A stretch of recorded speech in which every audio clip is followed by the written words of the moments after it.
Hyundai's entry-level crossover model is this car, the Bayon, here usefully updated. It takes established engineering from the brand's i20 supermini and delivers it with the trendier crossover vibe that customers for small cars increasingly want. Plus, there's also the advantage of a more sophisticated and more spacious cabin than you'd get with a conventional small hatch.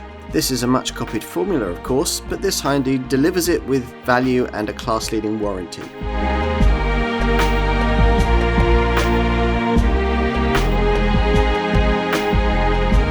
You'd be forgiven for not knowing that Hyundai has an entry-level SUV called the Bayon. It first arrived here back in 2021, and 2 years on, we got the usefully improved version of that car that we're going to look at here. When it comes to the brand's smaller crossovers, most of the headlines get taken by the Korean company's only slightly larger Kona crossover model. But if you don't need that car's hybrid or EV drivetrains, then the Bayon offers most of what you want at a significant price saving.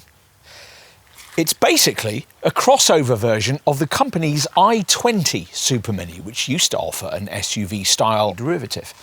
At its original launch, the Bayon more credibly succeeded that rarely purchased variant, but has been quite a rarely seen sight on our roads since. Perhaps that will change with this facelifted model. To check it out further, you'll need the usual comprehensive car and driving road test.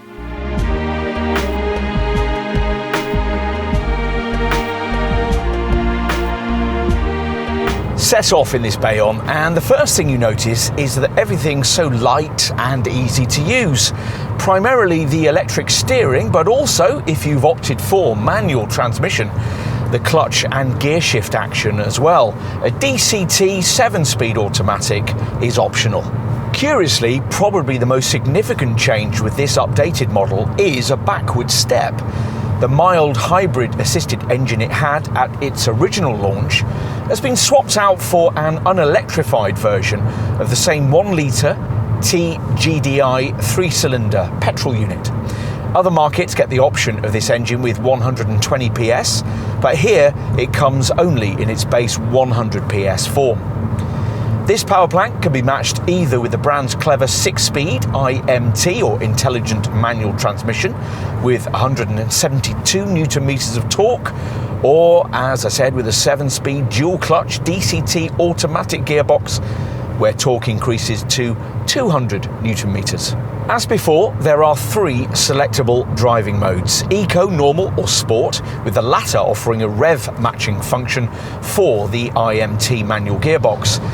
That IMT setup allows the car to enter into 2 possible levels of coasting, depending on the conditions, the first leaving the engine idling and the second turning it off completely, though it will of course spring to life again the moment your foot touches the throttle. Refinement at cruising speeds is pretty well judged, though not quite up to the standard set in this class by, say, a Volkswagen T-Cross or a Peugeot 2008. Move on to fast secondary roads and the little 3-cylinder engine's characteristically vibrant soundtrack is a little more evident, and this, together with a slightly firm ride and well-judged body control, might encourage you to throw the thing about a bit were you to be running late for your gym session or the school pickup.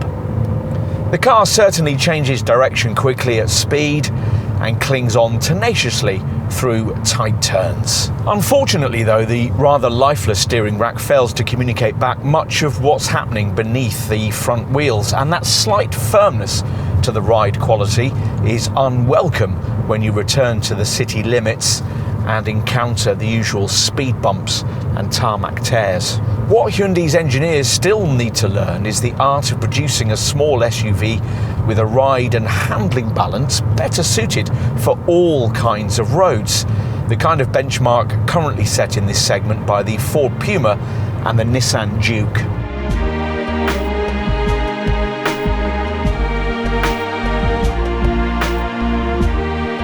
From the outside, you might think this facelifted Bayon was an all-new model because the front-end visage is quite different.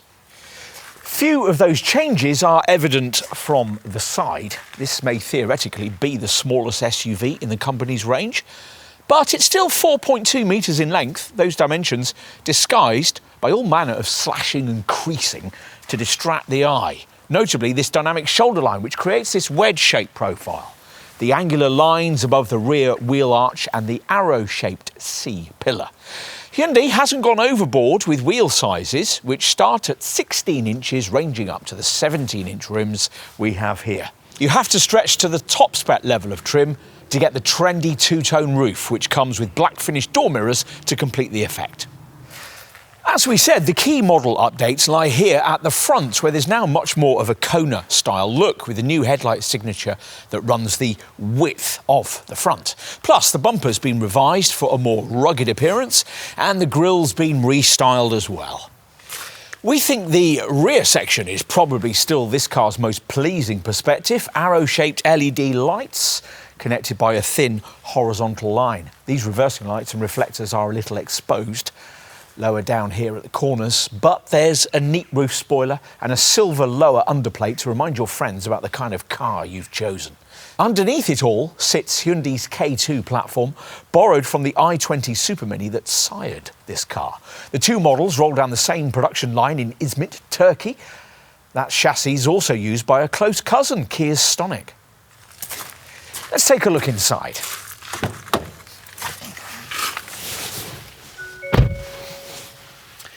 The interior hasn't changed a great deal, and it's certainly not quite the avant-garde design fest you get in a Kona, but it does now feel of slightly better quality, aided by the addition of multicoloured LED interior lighting. Also helping in this regard is the fact that Hyundai's now standardised a pair of 10.25-inch screens. Previously, base trim left you with a cheap-looking 8-inch centre monitor. And the instrument display now does a bit more, changing in colour with the drive modes and upgradable to include Hyundai's clever blind spot avoidance assist system that changes the outer dials into camera viewpoints so that you can monitor the flanks of the car when you're turning. The infotainment screen feels decently modern as well and features over-the-air updates along with navigation and the usual Apple CarPlay and Android Auto functionality.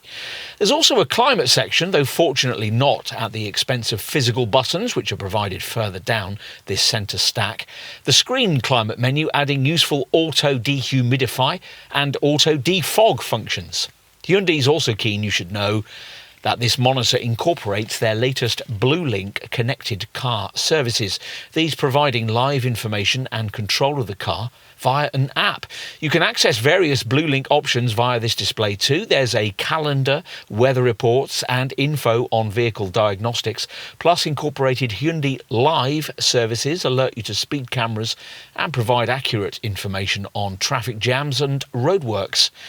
We're not so keen on the voice recognition setup, which can't manage something as basic as finding you a favourite radio station.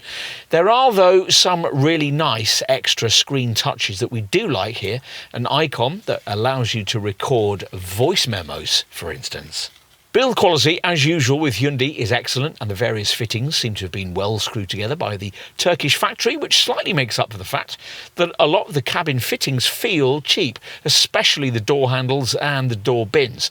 You don't necessarily expect soft-touch plastics in a small SUV, though some rivals are starting to offer them, but most competitors do a better job of disguising hard, brittle surfaces than this. Still, at least there's no piano black trim to get scratched and covered with hairs. Cabin practicality is reasonable, with a big glove box and properly sized cup holders next to the thankfully manual handbrake. A deep storage box is positioned further back between the seats, but it lacks the connectivity ports that would allow you to charge your phone inside, away from prying eyes. Those ports sit above this deep backlit well at the base of the centre stack. You get a 12-volt socket plus a couple of USB-A points. The door bins are a reasonable size and have angled bottle holders, plus you get a ticket clip in the driver's sun visor. Right, time to move to the rear. The doors open nice and wide. And once inside, you'll find that this Hyundai has as much rear space for legs and knees as you could reasonably expect in this class.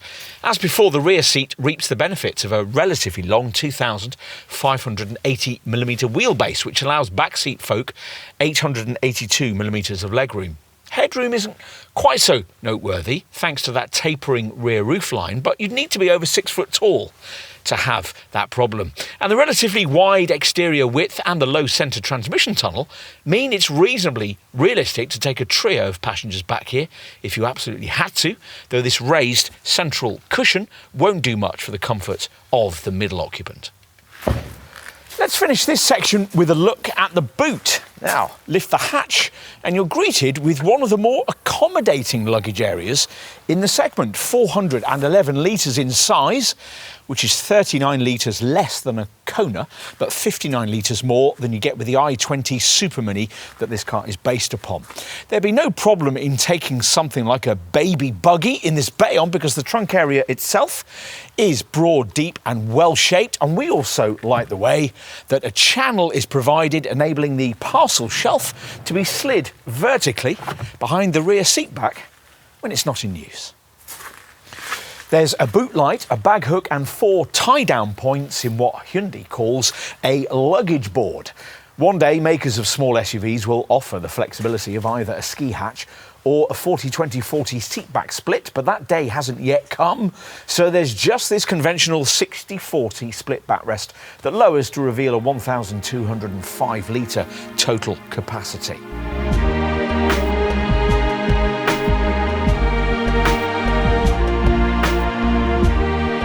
Prices start at around £22,500 and there's a choice of advanced, premium and ultimate trim levels with a choice of 6-speed manual or 7-speed dual-clutch transmission.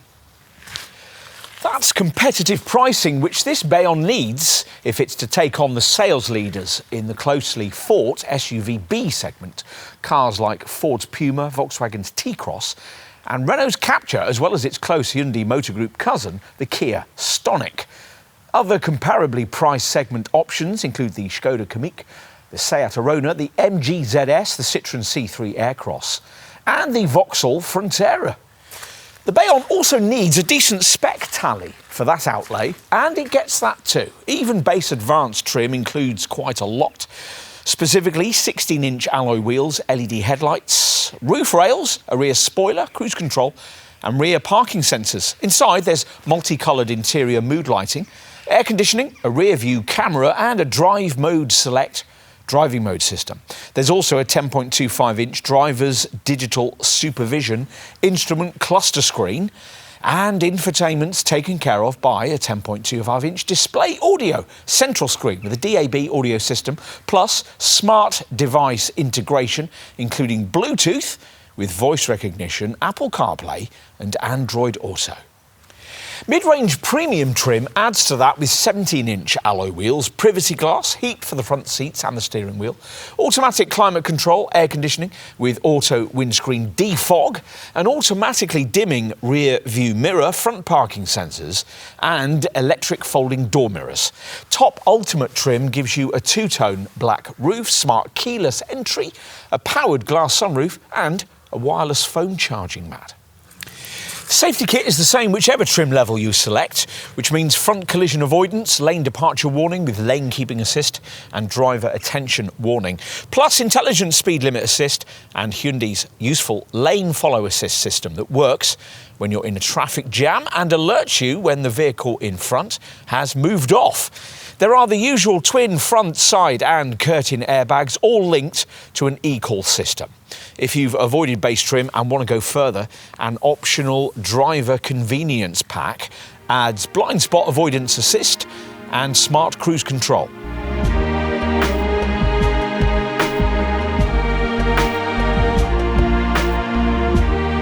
It's a mark of how relatively ineffectual mild hybrid technology is that the lack of it in this updated Bayon makes a hardly noticeable impact on the efficiency stats. With either form of transmission, this little 1-litre turbo engine returns a combined cycle reading of 51.4 mpg and a CO2 return of around 125 grams per kilometre. As usual with a Hyundai, a strong buying incentive is the 5-year unlimited mileage warranty that comes as standard. It's backed up by breakdown cover that lasts the same length of time and free annual vehicle health checks over this duration. True, rival brand Kia claims to better this package by offering a similar 7-year deal, but there you're limited to 100,000 miles. As for servicing, well, your Bayon will need a garage visit once a year or every 10,000 miles, whichever comes sooner. If you want to budget ahead for routine maintenance, there are various Hyundai Sense packages that offer fixed price servicing over 2, 3 or 5-year periods. You can pay for your plan monthly and add MOTs into the 3 or 5-year plans for an extra fee. The centre screen's Blue Link section has a vehicle diagnostic screen that allows you to check in real time on steering, tyres and the lane keeping assist system. The final financial consideration is insurance. Ratings have been set a fraction higher than for some direct rivals, and for some reason are higher for manual transmission than for the auto. The ratings are pitched between Group 15E and 18E.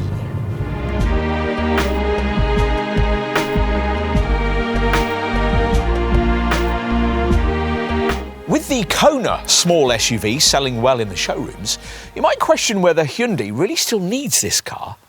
It does, and the brand is far from being alone in offering a pair of very compact crossover contenders in this segment. At the time of this updated Bayon model's launch in early 2024, Vauxhall, Honda and Toyota were all also taking much the same approach, which works fine providing the two products in question are fundamentally different, as is certainly the case here. This improved Bayon manages to make good use of its i20 underpinnings and engineering, while remaining very much its own car.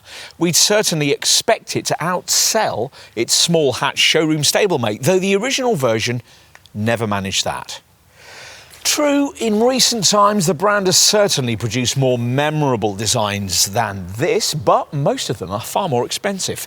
This car delivers just enough styling flair to satisfy its fashion-orientated target audience and keep pace with an increasingly talented set of rivals. Will that be sufficient for long-term success in this rapidly evolving segment? It'll be interesting to see.